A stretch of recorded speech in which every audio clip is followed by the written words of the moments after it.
Welcome everybody to the 2014 Spring Ball press conference here. Want to get started just to catch everybody up as far as what our team has been up to.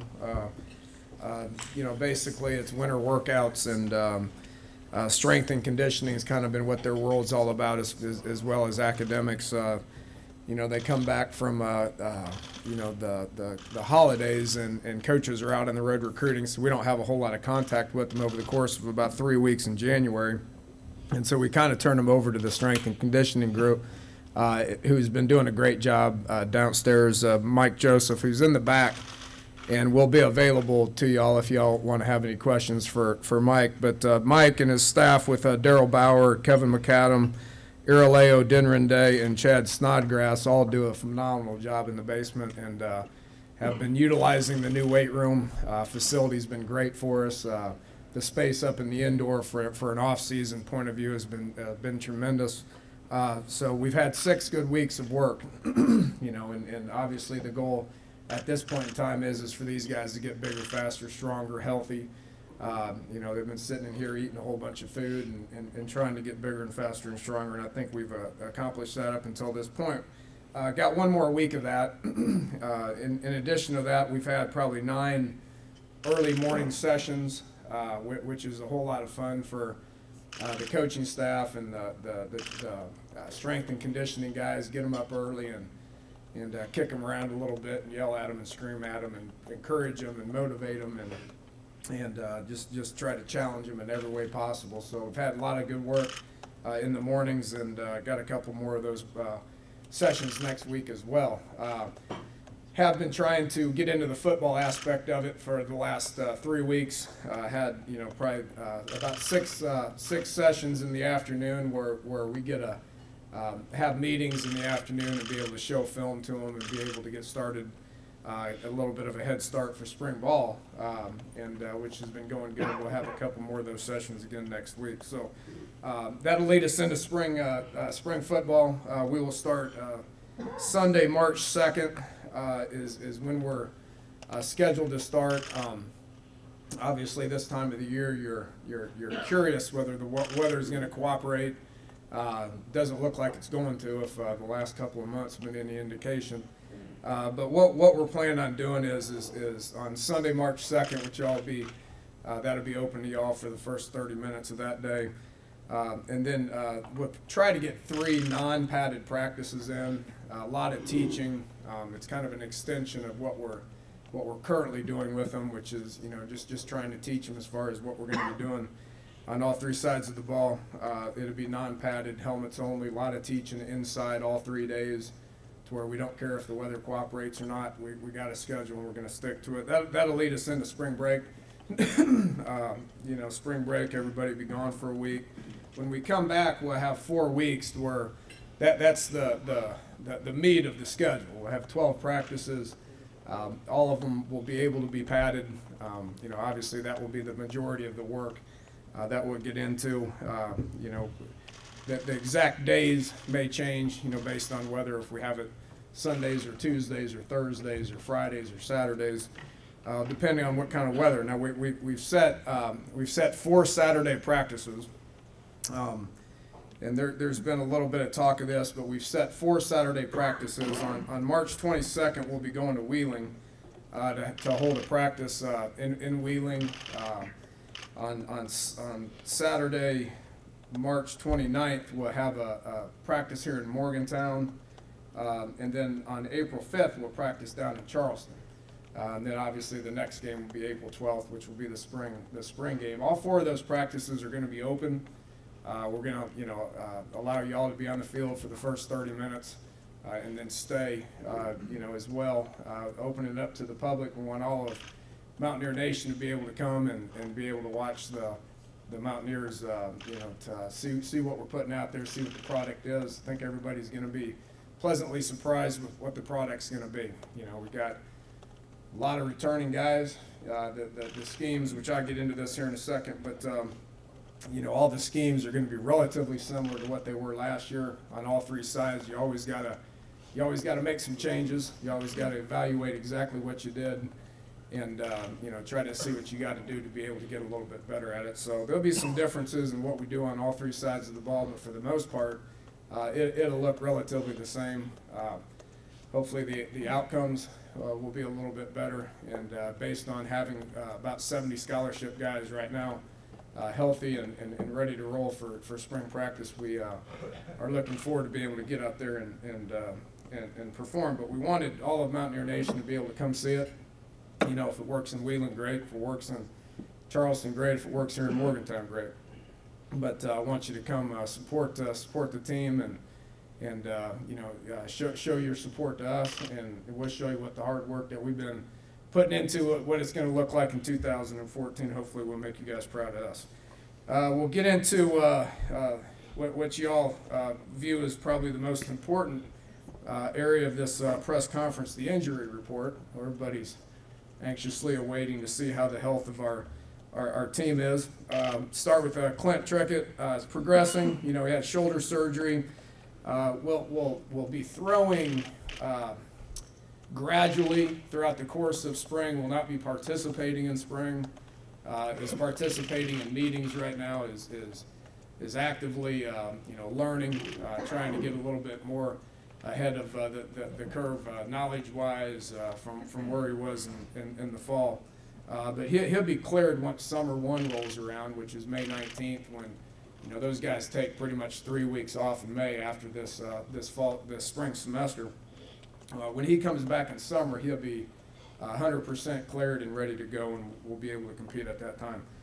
Wes Tonkery has had numerous shoulder surgeries, and he just got done with a thumb surgery as well, but he's rehabbing his shoulder. He'll miss spring ball. Will be cleared for summer 2 once July 1 rolls around. Jared Barber, similar situation, had knee surgery, missed the last couple games of the year.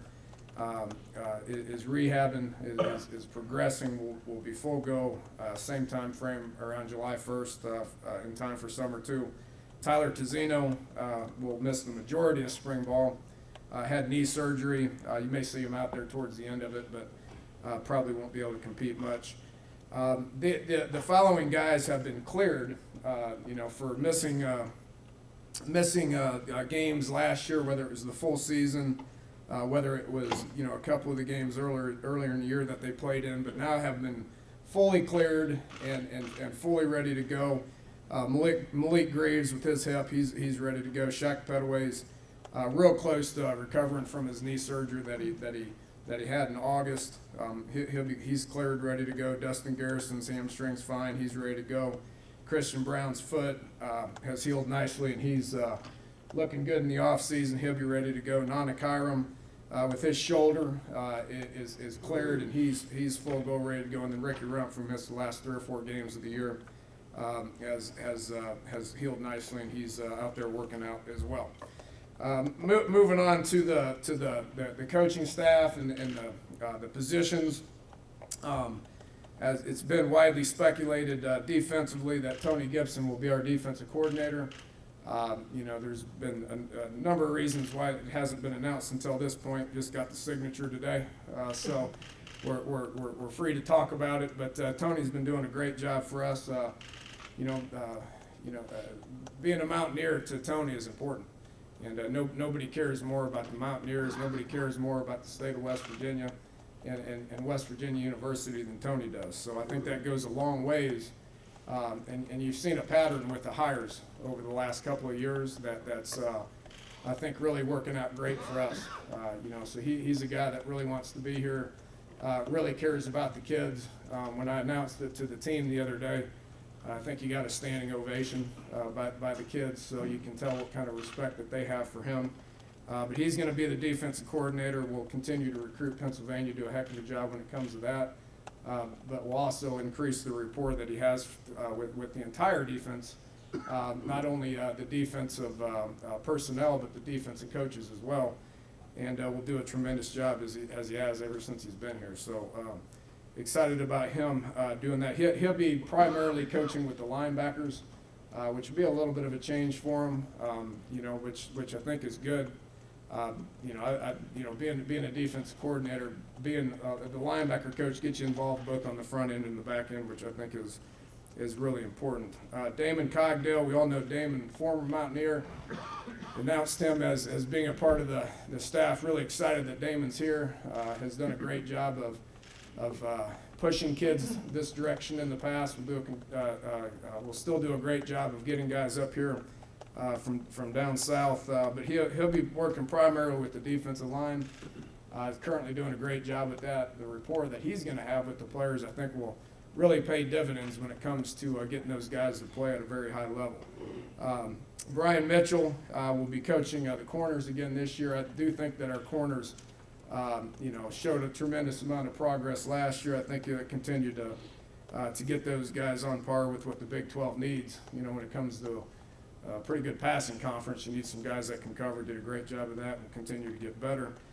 Joe DeForest will continue to be the special teams coordinator.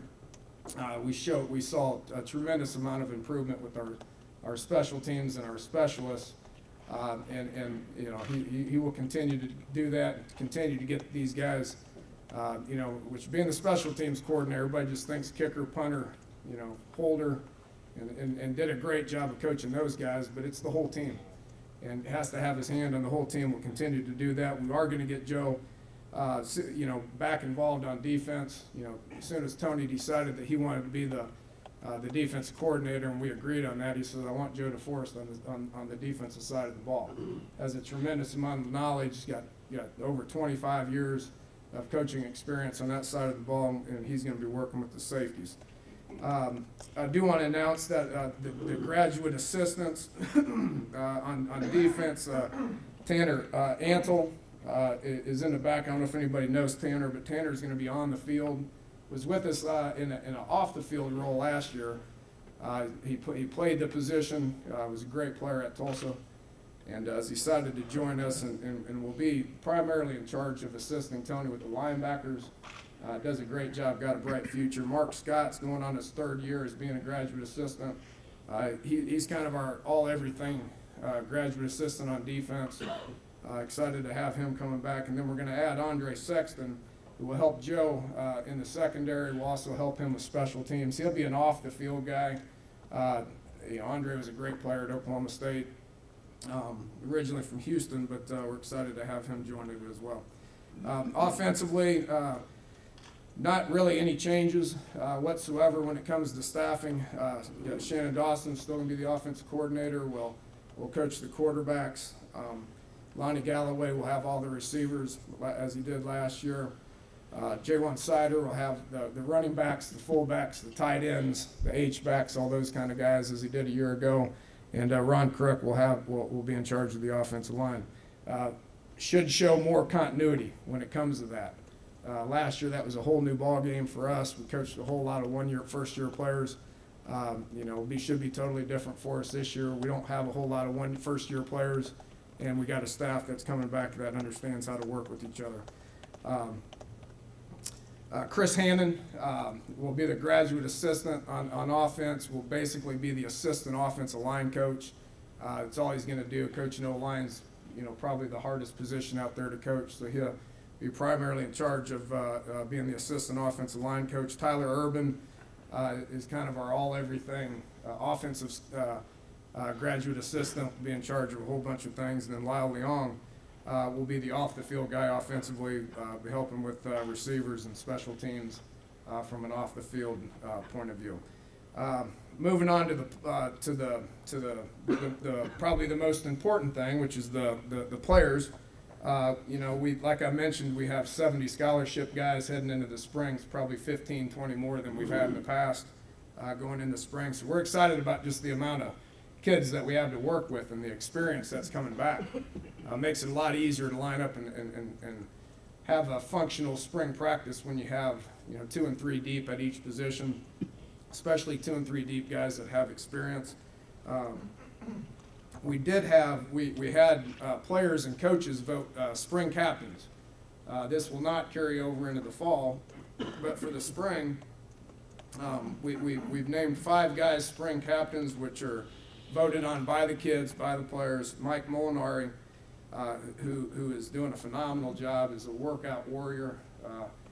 You know, you think a specialist is not guys that are workout guys, but the guys that we got in the special teams room right now are workout warriors more than anything I've ever seen. But Mike does everything. Is a great leader, 4.0 guy. Is the kickoff guy. He's going to try to, you know, he's going to try to beat them all out, is what he said. He said, shoot, if I can do all three of it, I'll do all three of it. But he's doing a great job. Quentin Spain, offensively, Cody Clay, offensively, Carl Joseph, defensively, and Nick Kwiatkowski, defensively, are the five guys that we kind of pinpointed as far as being the spring captains. You know, starting on defense, you know, like I mentioned, it's not going to change a whole bit. You know, we're a three down front. It's what we've wanted to do. You can be multiple with it. We can do a whole bunch of good, of stuff with it. You know, I think when you look at the defensive personnel, what I look at as far as what stands out is the depth that we have at linebacker. You know, we got returning starters in Brandon Golston, Isaiah Bruce, Nick Kwiatkowski, Jared Barber started games, Wes Tonkery started games for us. You forget he started in place of Terrence Garvin in the Orange Bowl a few years ago. He's been around so long and played a lot of games. Jawan Snow has started games for us here. Shaq Petaway has started games for us here. So you got a whole lot of guys that have played, and then you got a collection of young guys that you look at them and you say those guys look like, you know, they're real players. And guys like Edward Muldrow is a long guy that has attacked the offseason, has done real well. Al Rashid Benton is a thick guy, you know, and you got real young guys like Ladari Christian and Ike McDonald that are providing a bunch of depth. I'm anxious to see those. They're 3-4 deep at those spots. So you got a bunch of guys that have a lot of experience, and looking forward to getting those guys out and play. D-line should have some good battles for the three positions at the D-line. You know, I think Kyle Rose is taking on the leadership role at this point. Is doing a great job, and Dontrell Hyman is really working hard, doing a good job in the offseason. Looking forward to those guys putting pads on. They need to be pushed by Eric Kinsey and Noble Nwakachu. I mean, those guys physically, explosiveness is something that you want.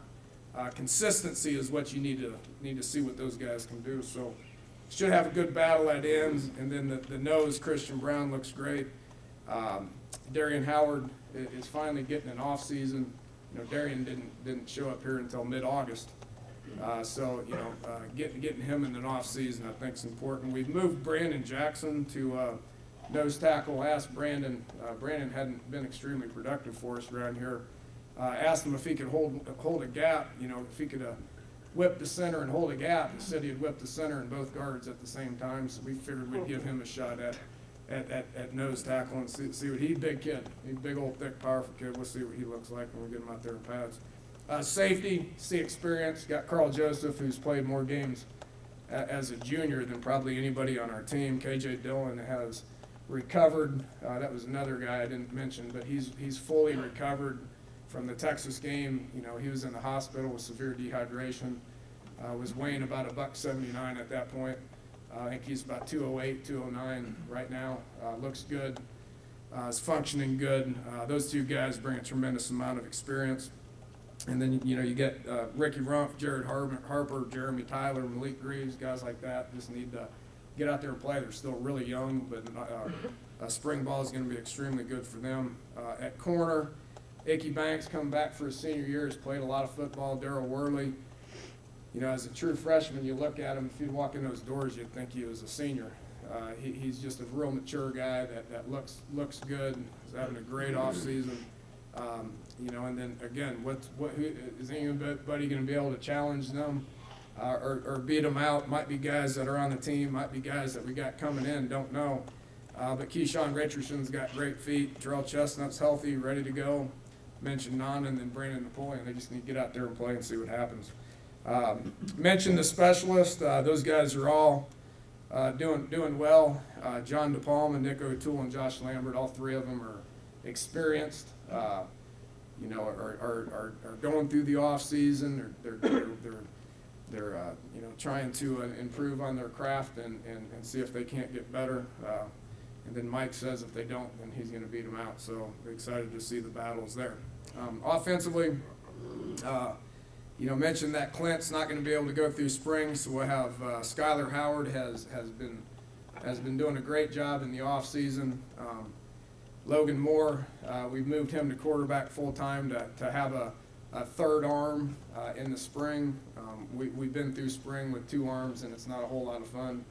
So Logan is really working hard, is really studying what's going on, and feels like he's going to have a chance to be able to compete. And then Paul obviously has taken a ton of reps and has got himself in position to where he knows the offense better than everybody, obviously, because of the amount of reps that he's taken.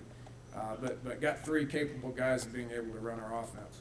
Much like the linebacker situation on defense, our running back room it has got a bunch of experience and a bunch of depth. You got Dreamer Smith, Wendell Smallwood, Dustin Garrison, have all played a lot of ball. Andrew Bowie's back and working hard, has played a lot of ball. And then Russell Shell looks great, is in shape. Anxious to see him in pads and see what he can do. But you got 5 capable guys that have all proven that they can play at the Division I level. Cody Clay, tight end wise, has improved his body, needs to improve his route running, which he's working hard on. Garrett Hope and Eli Wellman are 2 guys that are going to be able to bring some nastiness, be able to bring some toughness, be able to line them up in a variety of places and let them play ball. The receivers, it's nice to see 2 to 3 deep at each position. Especially having 3 returning starters, 4, counting Jordan Thompson, but Dakeil Shorts, Kevin White, and Mario Alford are all guys that are coming back, that are returning starters, have gained a lot of experience last year, and I think that's gonna go a long ways as far as opposed to in the fall trying to teach these guys what to do. We can take the entire spring practice and we can teach them how to get better at it. That's going to be big. So. And then you just need to find out which guys can develop depth or potentially push them for a starting job. And then last but not least, offensive line, probably starts with the inside guys. Might have, one of the better guard combinations in the country with Quentin Spain being a senior, having a ton of experience, 4-year starter, and Mark Glowinski being a second-year starter coming out of junior college in a redshirt year, both 5th-year seniors, both strong as can be. Both have a year under their belt with Coach Crook and the system that we're doing. Those guys should be a tremendous force on the inside. Tyler Orlowski is doing great. He's got some presence to him. Snaps the ball really well, which is really nice to see. But those guys are doing a good job on the inside, and we do have depth with Stone Underwood, who's healthy and got a junior college guy with a redshirt year. Grant Lingelfelter, Tony Mateo, those guys are going to provide some depth. Probably the biggest question mark on our whole offense, other than the quarterback spot, obviously, is the tackle spot. We gotta figure out who our tackles are. It's an important spot. We lost 2 guys, 2 seniors last year. Marquise Lucas is going to get moved to tackle to see if he can handle anything on the edge. Adam Pankey, Marcel Lazard, Sylvester Towns, junior college kid coming in, are all big bodies. They're long, they're tall, they got good wingspan. We just got to see which guys develop and which guys don't. Mike Colicchio's a 5th-year walk-on who's enormous, as we all know. We'll see if he can potentially get himself to where he can help us as well. So that's kind of a state of the union as far as where we're at. You can get into maybe some more specifics with the position coaches around the room to see exactly where what their position group is all about. Take a few questions if anybody's got anything at this time. Dana, what are your plans for the time that you can spend with the players this year, the new rules opening? What's going to be your focus? It'll look a lot like that doesn't kick in until basically June 1. It'll look a lot like it was in winter conditioning that we're going through right now. We'll have them for 8 hours. It means less vacation time for these coaches, which that's probably the the one downside they're going to tell you. But basically the NCAA said they gave us 8 hours a week with them, and they defined when recruits can come on campus and when they can't.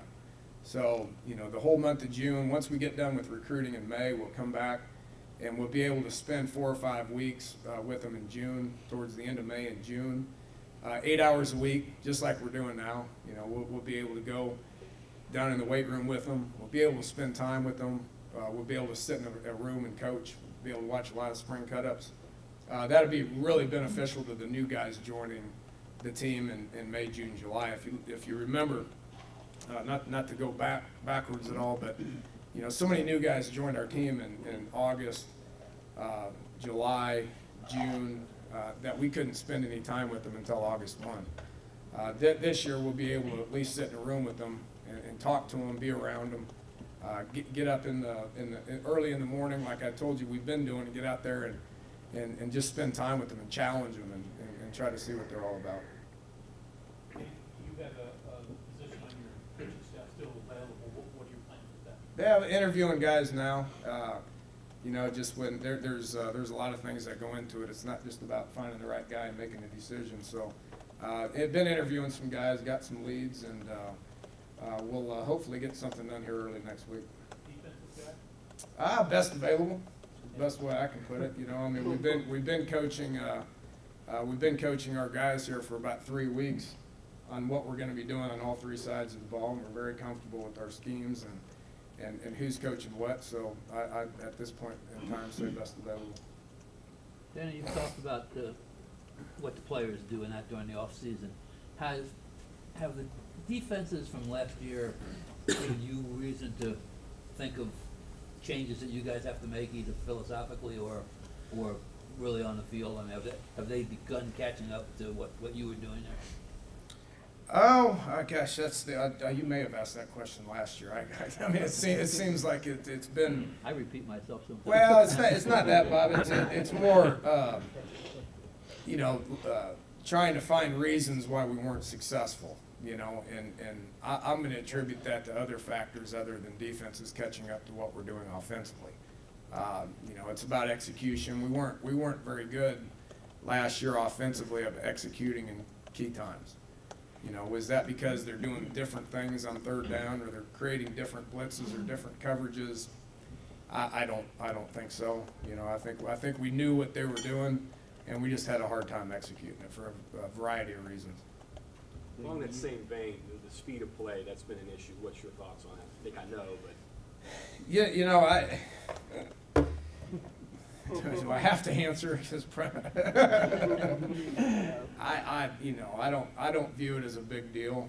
I went slower last year than I probably ever have in 10 years. You know, because we weren't very good at executing. You know, how many times we snapped the ball when that clock was in the 30s? I would challenge you it was very many. So I don't know. How much is it going to change it? I don't know. I mean, I don't know if it'd change it or not. I don't think it would change us very much. But I don't agree with it. I don't think it's a good rule. Talk a little bit about it seems like there's been a lot of change in the coaching staff here. Is that, from your standpoint, a good thing, or your coaches are getting opportunities other places, or a bad thing because you're not getting continuity on your own team? It's both, to be honest with you. I mean, if you look at, you know, some of the guys that's left, they've left for a variety of reasons and been off to good jobs because we've had success.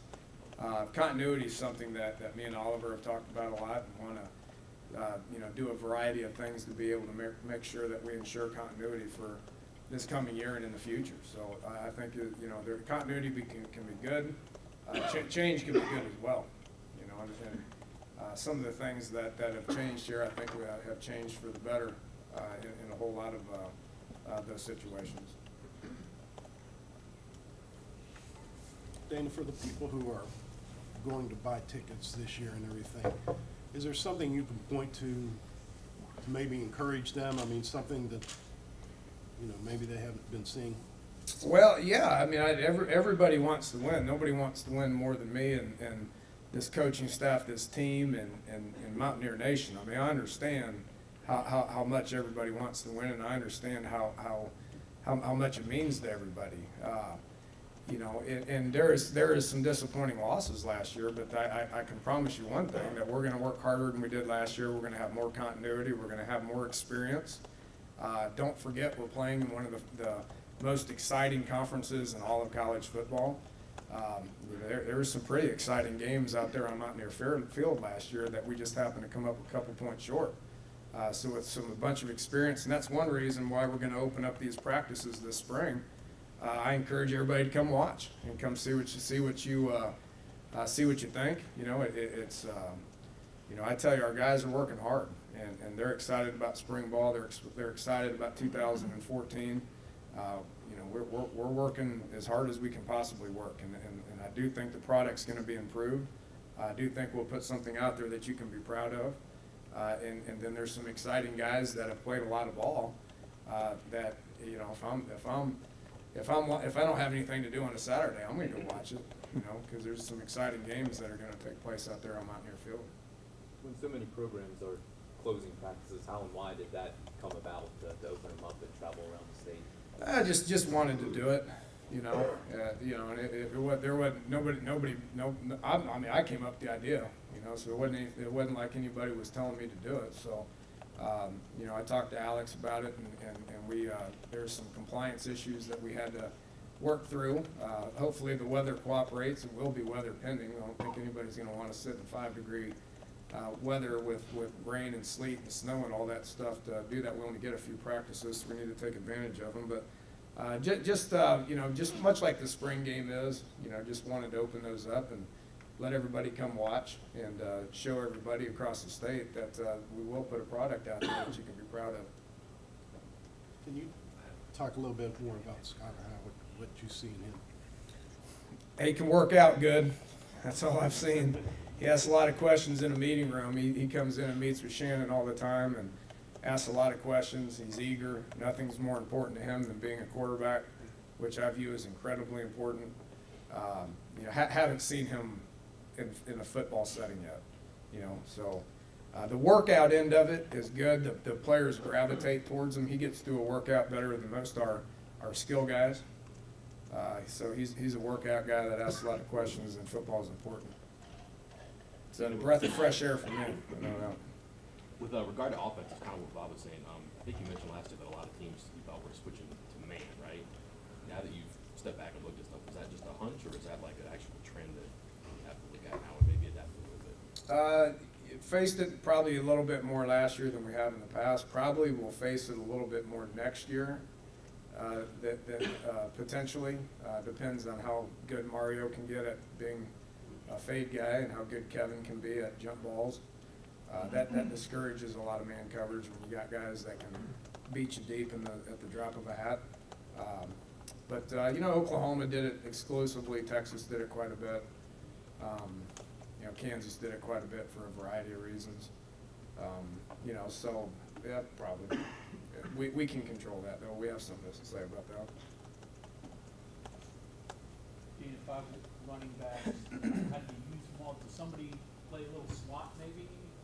How do you differentiate between all 5 of those playing a lot? Yeah, see who the better one is. Yeah, it's called competition.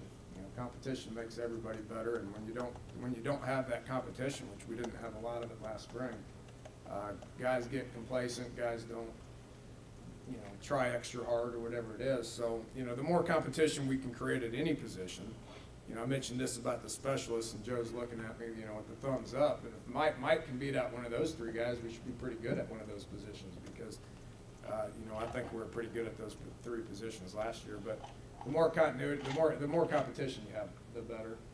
Last year we used quite a bit of running backs.